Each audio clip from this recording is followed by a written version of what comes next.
हज़रत इमाम अहमद बिन हम्बल फरमाते हैं, जब भी कोई फ़र्द कौम नहीं, समझो प्यारो, घरों की औरतें सुनो, सुनो घरों की औरतें, पकाना पकाना पकाना, सफाई सफाई सफाई, धोना धुलाना, ऐश इशरत, इसी में तुम्हारे 24 घंटे बर्बाद हो रहे हैं। इसी में तुम्हारे 24 घंटों का जनाजा उठ रहा है। गारत हो रहे तुम्हारे 24 घंटे। दुआएं नहीं तुम्हारे अंदर, नमाज नहीं तुम्हारे अंदर, तिलावत नहीं तुम्हारे अंदर, जिक्र और दुरूद नहीं तुम्हारे अंदर, इबादतों का शौक नहीं।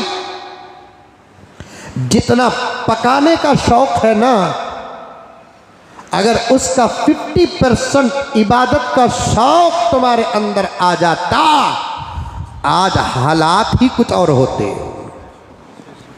जितना पहनने का शौक तुम्हारे अंदर है, इतना अगर जिक्र दुरूद का शौक आ जाता, आज तुम्हारे घर में गौस जैसे बच्चे भी होते, टीपू सुल्तान जैसे बहादुर भी होते।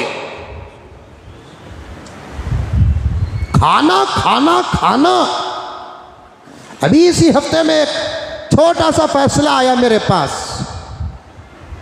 हालांकि फैसला छोड़ दिया मैं, कहाँ की मुसीबत ही है। बीवी की शिकायत सुनेंगे तो आप लोग ताज्जुब हो जाएंगे। तरबियत कर रहे हैं बच्चों को हम लोग, ऐसा मालूम होता है महबूब साहब, माँ बाप अपने 18-20 साल की मुसीबत को किसी के हवाले कर रहे हैं।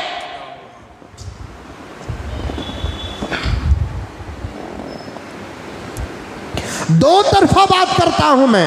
अब बात इसकी आ रही है तो ये बात करूं, बात उसकी आती है तो उसकी भी करूंगा। ना मैं रिश्वत मर्दों से लिया, ना मैं रिश्वत औरतों से लिया कि मैं एक ही तरफ बात करूं। मुझे शरीयत बयान करना है। बात अब औरतों की आ रही है तो बात अर्ज कर रहा हूं।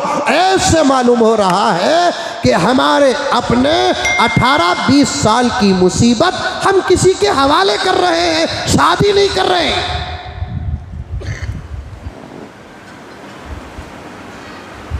और मुझे ये बात कहने की इजाज़त दो, जो माँ बाप अपनी औलाद की तरबियत करे बग़ैर शादियाँ करके देते हैं, तो वो लड़के वालों के साथ धोखा करते हैं।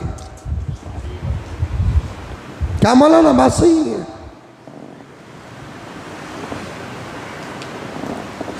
और जो माँ बाप अपने बेटे की तरबियत किए बग़ैर शादी करते हैं,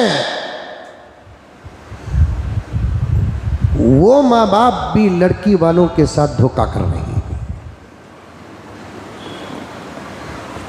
शादी के मकासद में से एक मकसद सुकून, प्यार, मोहब्बत, अदब, अखलाक, एक दूसरे की रियायत, एक दूसरे की हमदर्दी, एक दूसरे का ताउन, एक दूसरे का साथ। अगर ये नहीं तो फिर एक निकाह की रोशनी में हर किस्म का हम गलत काम कर रहे हैं। ये नहीं हो तो फिर फायदा क्या?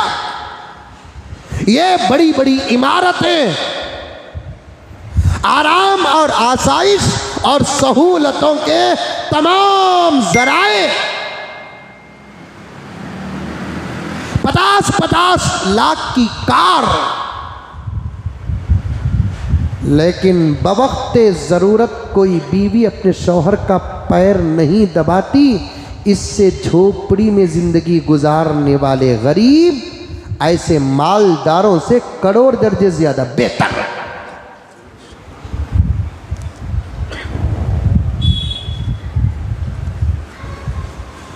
तमामी हजरात उलमा, औलिया, अस्फिया, अतकिया, मुफक्किरीन सब इसी फिक्र में हैं कि हम हमारे अपने दीनी माहौल और अखलाक से बहुत दूर होते जा रहे हैं।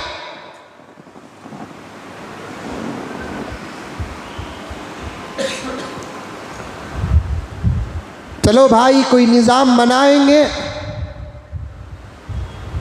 एक शहर की बात आई, वहाँ पर शादीशुदा जिंदगियों को शरीयत के मुताबिक बनाने की एक कमेटी बनाई गई।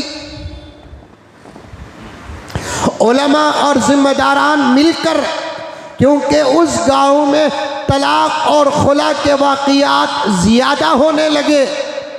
जब मेरे पास आई तो बात मैंने कहा कि भाई गांव की तुम्हारी बात नहीं है, इस वक्त सारे आलम का यही मसला है, तलाक और खुलों की कसरत। और पैगंबर का इशारा भी है, क़ियामत की अलामतों में से एक अलामत कसरत तलाक, कसरत तलाक। और मेरे प्यारों, आपके होश उड़ जाएंगे।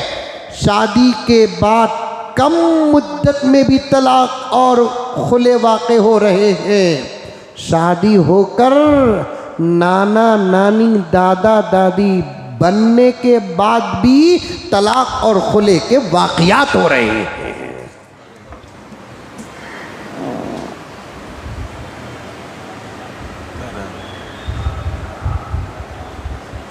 शादी हुई, 1 साल में तलाक और खुला, 2 साल में तलाक और खुला, 5 साल में तलाक और खुला। और ये वाक़ियात भी आप लोगों के सामने आए होंगे कि शादी होकर 6 महीने में तलाक और खुला। ये वाक़ियात भी आए होंगे 3 महीने में तलाक और खुला। कोई बात गलत नहीं। आप लोगों का हल्का हल्का सर हिलाना मेरी बातों की ताईद है। शादी होकर 8 दिन में तलाक को खुला। नामो एड्रेस के साथ मैं प्रूफ रखता हूँ। शादी होकर 3रे दिन तलाक को खुला। आज निकाह हुआ, कल 1 दिन गुजरा, परसों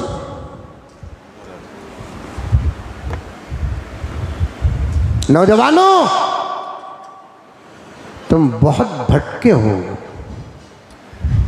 रास्ते से तुम हिटे हो। क्या ही अच्छा होता